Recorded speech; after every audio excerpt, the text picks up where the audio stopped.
Are you having a hard time figuring out what to get Dad for Father's Day? Shop now at sportshistorynetwork.com/row1 and save 15% off your order when you check out Row 1 Brand's Vintage Sports Pictorium Gallery. They have America's best sports art. With over 7,200 historic sports prints, you're assured to find something unique for Dad this Father's Day.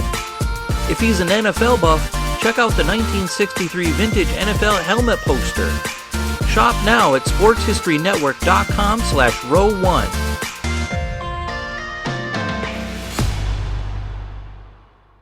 This podcast is part of the Sports History Network, your headquarters for the yesteryear of your favorite sport. You can learn more at sportshistorynetwork.com. Hello, sports fans, and welcome to another edition of Yesterday's Sports on the Sports History Network. One of the biggest topics of conversation in football these days is concussions and CTE. It saddens me to see former players suffering. But at the same time, it frustrates me to see penalty after penalty being called for what's nothing more than clean and aggressive defensive play. I say that because I've always been a big fan of defense. When I was growing up, my favorite players were on defense, and when I was playing, I always wanted to be on the defensive side of the ball. Back then, we didn't get flagged unless it was a blatant cheap shot. I understand that rule changes are needed to protect players, but I don't think it should be to the point where a defender can no longer play aggressively without having to worry about getting penalized. Let's be clear, a defender's job is to stop the offense from advancing the ball.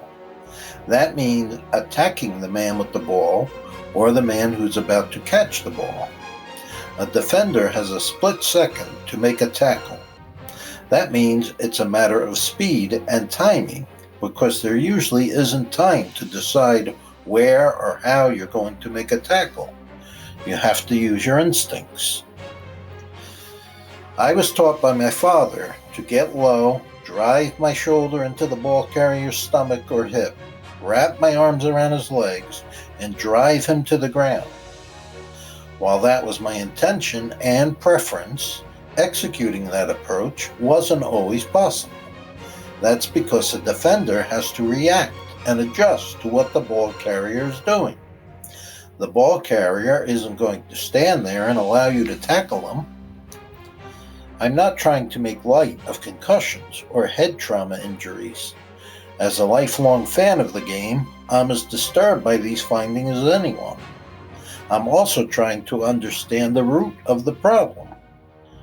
So just how should a defender tackle or sack a quarterback? If he tackles him low, he may be penalized for going after his knees. If he tackles him high, he may be penalized for going after his head. And if he hits him just a fraction after he releases the ball, he's likely to be penalized for roughing the passer. A defender faces similar challenges with a receiver. Hit him too high, too low, too hard, and you're likely to be penalized. If you touch him before the ball gets there, then that's interference.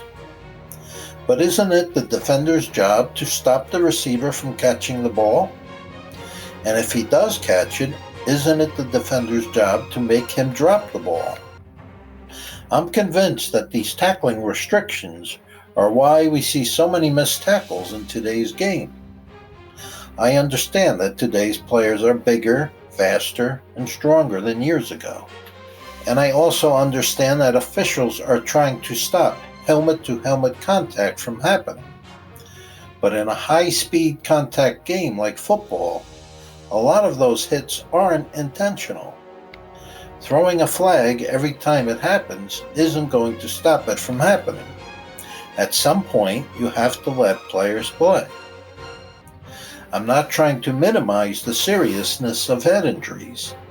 The easy answer is to make more rule changes. But honestly, there are just so many rule changes you can make. Football is a game of contact and collisions. Take that away, and you take away the essence of the game. So let's explore what could and also shouldn't be done. Number 1. Are improvements to football helmets really helping? Adding padding and increasing the thickness of the shell also increases helmet weight. Heavier helmets make for better battering rams. Number 2. Nobody can deny that there's an increase in criminal behavior among football players, particularly in the NFL.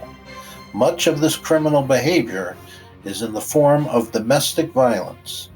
The NFL needs to take a tougher stance on this.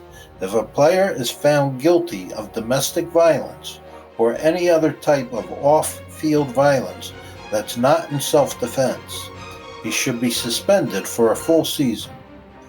A second offense should be a lifetime suspension. What does this have to do with concussions? If a player is willing to hit, beat, and hurt his wife, girlfriend, or anybody else, what makes you think he would stop short of intentionally injuring an opponent?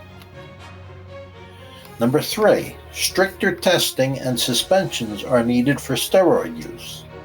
It's a well-known fact that anabolic steroids will help you get bigger, faster, and stronger. They'll also make you more aggressive.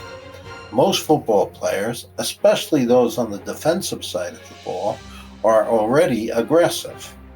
Taking steroids will make them even more aggressive. I'm sure most people have heard the term roid rage. Now imagine, if you would, a very large, strong, and fast defensive football player with roid rage. He's probably not going to be too concerned about helmet-to-helmet contact, and he's probably not going to be all that concerned about injuring his opponent. Bigger, faster, stronger, and more aggressive equals more violent collisions. More violent collisions equals more concussions. If the NFL is serious about protecting players from concussions, they need to get serious about stricter testing and suspensions for steroid use, and they need the cooperation of the players' union to do this. Number 4, reduce the amount of full contact in practice. Most NFL, college, high school, and youth football leagues have already done this, but some suggest taking it a step further. I recently read an article about eliminating full contact in practice altogether. The Ivy League has done that. The league is using robots and tackling dummies to simulate the moves of offensive players. At first, I scoffed at the idea, as did many coaches and players, but it has paid off in the win and loss category. When you really start to think about it, it's not a bad idea. Most players at the college and NFL level already know how to tackle. Aren't they already taking too many hits in games? Do they really need to take more hits in practice? Number 5, many of the rule changes made during the 1980s and 1990s were designed to make the game more exciting, to open up the passing game. No more 3 yards in a cloud of dust. So these days, it's not uncommon for an NFL quarterback to throw the ball 50 times a game. That means more chances for a quarterback and receiver to get hit, and with that, more chances for head-to-head contact. We easily forget that the game lasts longer with all that passing. The clock stops on every incomplete pass. So there are more offensive plays in today's game, which means more chances to hit offensive players. Up until the late 1970s, it wasn't uncommon for a quarterback to throw the ball less than 20 times in a game. In today's game, a quarterback is likely to throw 20 passes by halftime. So an unintended consequence of making the game more exciting is that it has made it more dangerous, especially for quarterbacks and receivers. Next week, we will continue this article with part 2. I hope you enjoyed this podcast, and God bless. This podcast is part of the Sports History Network. your headquarters for the yesteryear of your favorite sport. You can learn more at sportshistorynetwork.com.